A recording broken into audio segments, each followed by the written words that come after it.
It's an origin story, so we focus more on one Transformer, Bumblebee, and to make this origin story and give us the liberty to create this different universe, we turn back the clock 30 years. So by setting it 30 years in the past, Travis, the director, and of course the script is the way it's written, is a very different story. It's much more a coming-of-age story, a story about connection, relationship, and misunderstood personalities finding each other at the right time.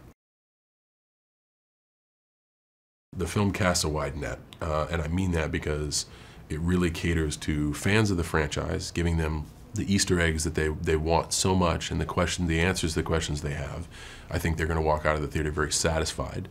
But I think moviegoers, young and old, it doesn't matter where you're from or who you are, the franchise is already so globally successful.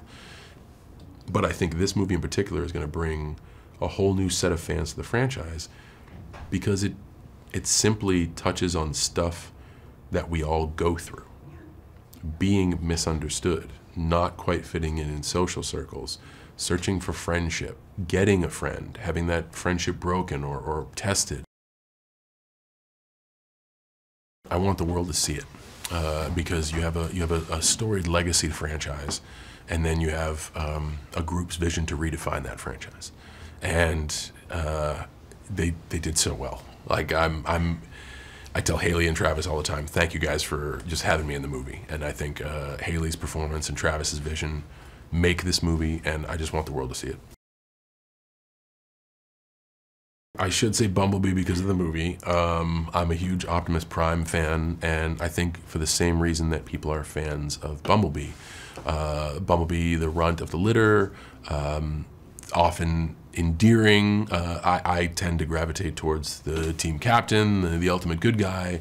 Optimus so strong, so heroic, always standing for the right moral code. Like, I dug stuff like that about Optimus Prime. And the voice, I think the voice is just extra special.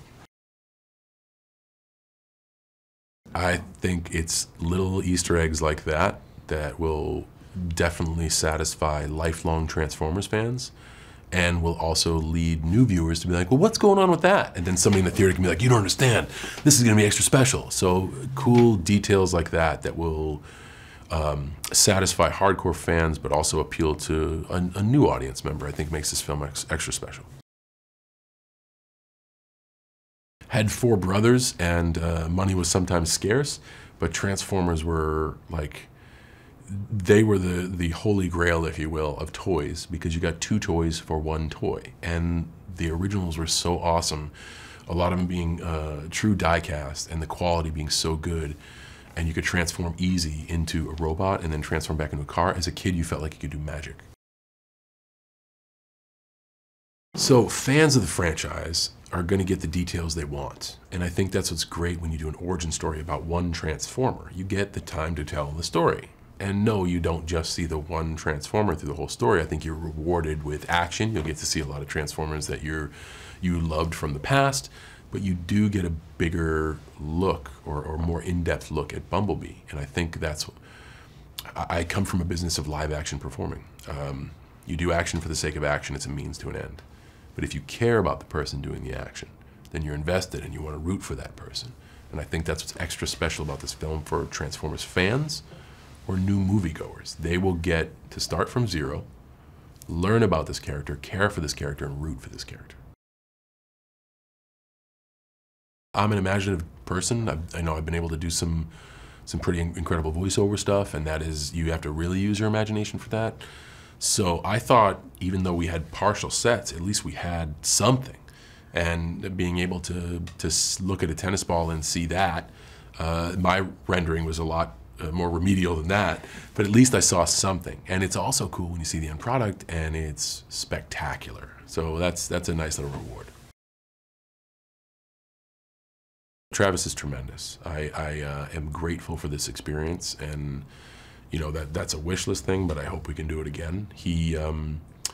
We established very honest rapport early on. I tend not to want to get in anybody's way, especially because the director is bogged down with details they have to be responsible for so much.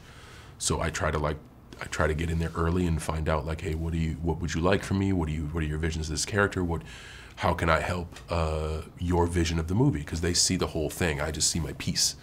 And a lot of times, you know, you don't want to get caught up in thinking your piece is the whole movie. The movie isn't called Agent Burns. So we had very honest rapport about what he would want. And, you know, we kind of executed that plan and super prepared, never stressed. Days we would fall behind, he didn't care, we caught up. He could see the ebb and flow of everything and managed everything with such a cool attitude, never once lost control, had remedial animation if we ever got stuck from the sense of imagination. Like, he owned it and lived it and loves it, and I think he should be super proud with the end product. And speaking from a personal connection standpoint, what we initially talked about in pre-production, he was very kind enough while we're shooting, many takes, to walk over and be like, hey man, we got it, have some fun. And a lot of the moments you see that are fun in the movie are outtakes. Like, I never thought they'd make it. So always astute, always sharp, always watching, listening, and learning, and trying to make the most dynamic universe possible. So he was spectacular in every front.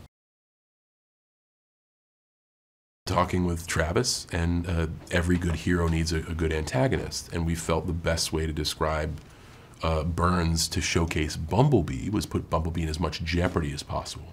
So we wanted to make Burns essentially this 80s badass action guy, but a bad guy. Very straightforward, very down the middle. If he did have lines, they were to the point.